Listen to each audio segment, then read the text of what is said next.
먼저 장관 후보 지명된 거 축하드립니다.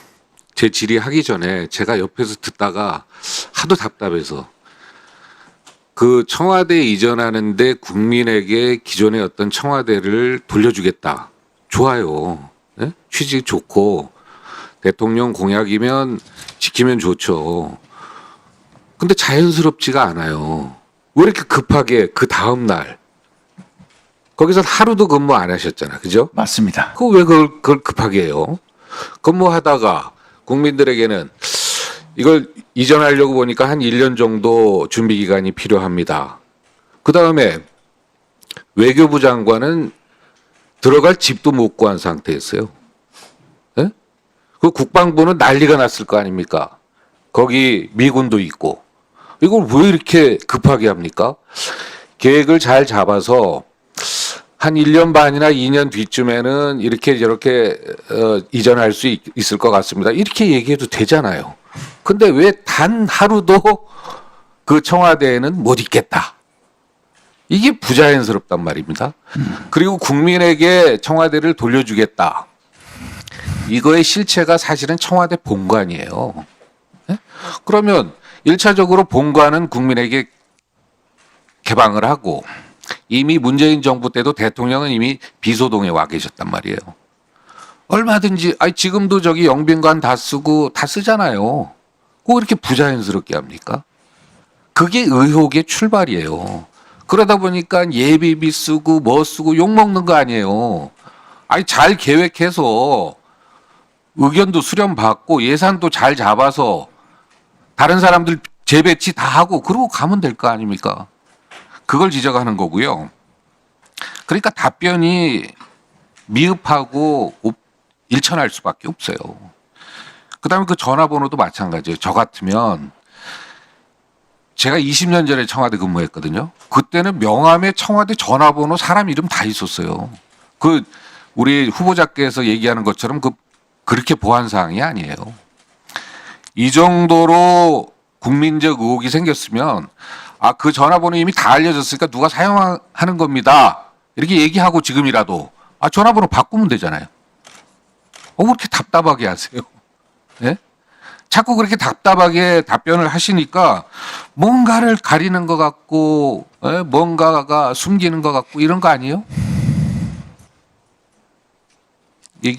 얘기해 보세요. 의원님 말씀 존중합니다. 그 청와대 이전과 관련해서 급하게 왜 그렇게 하느냐 부자연스럽다 그 말씀 존중합니다. 하지만 당시 상황은 대통령께서 국민과의 약속을 한 사항이기 때문에 반드시 지켜야 하는 상황이고 거기에 1, 2년 있다가 가자는 의견도 많았습니다. 그렇지만 그렇게 되면 이건 못 옮긴다. 과거에 정부가 그랬지 않느냐.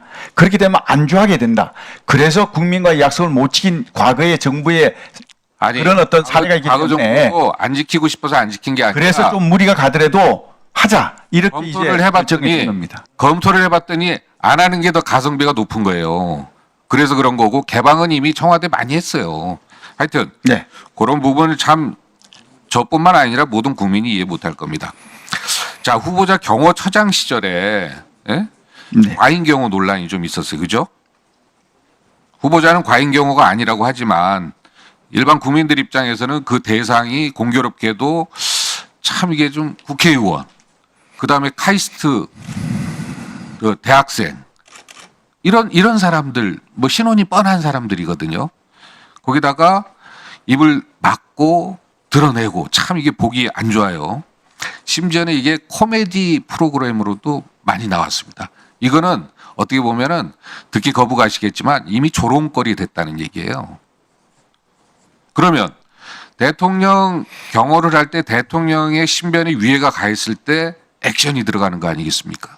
그러니까 우리 허영 의원도 요구를 했잖아요.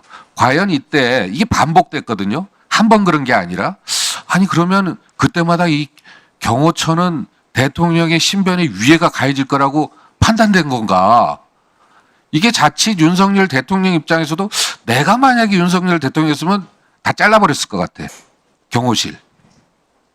예? 왜냐하면 경호실 때문에 대통령이 욕먹었으니까. 근데 이게 계속 반복된단 말이에요. 이 정도 되면은 대통령을 위하는 게 아니라 거의 심기경호 수준이거든요.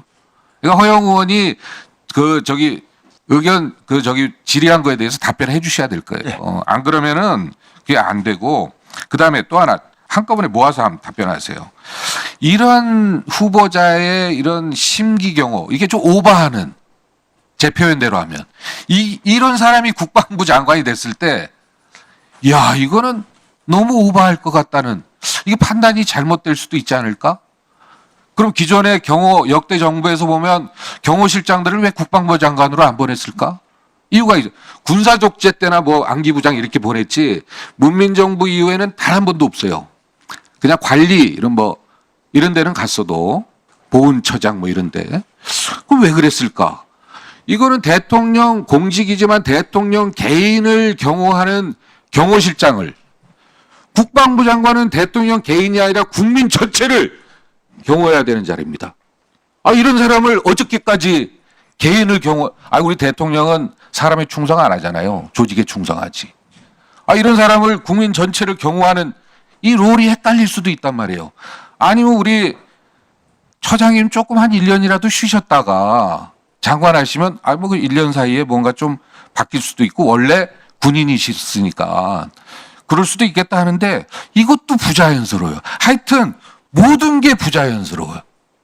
이거에 대해서 한번 답변해 주십시오. 네. 우선 과잉 경호와 관련해서 말씀 주신 것 존중합니다. 대통령 경호라는 것이 이건 국가 안위와 직결되는 문제입니다. 전 세계 다 마찬가지입니다. 대통령제 국가에서 대통령 경호라는, 참고로 다른 나라는 이렇게 안 해요. 제가 알아보세요. 예. 예. 그런 상황에서 이게 역대 정부가 다 똑같이 적용해 왔던 경호 매뉴얼이라는 게 있지 않습니까? 이 경호 매뉴얼에 의해서 합당한 조치가 이루어진 겁니다. 이게 불과 2, 3년 전에 문재인 정부에서도 똑같은 상황이 있었지 않습니까? 아시지 않습니까? 그때 어떻게 했습니까? 똑같이 입틀막하고 삼틀막 했습니다. 그때 입틀막하고 삼틀막 한 것은 선이고, 이 정부가 하는 것은 악입니까? 이런 어떤 이중적인 잣대, 선택적 잣대는 저는 잘못됐다고 생각합니다. 네, 황 의원님 수고하셨습니다. 다음으로 김민석 의원님 질의해 주시기 바랍니다. 후보자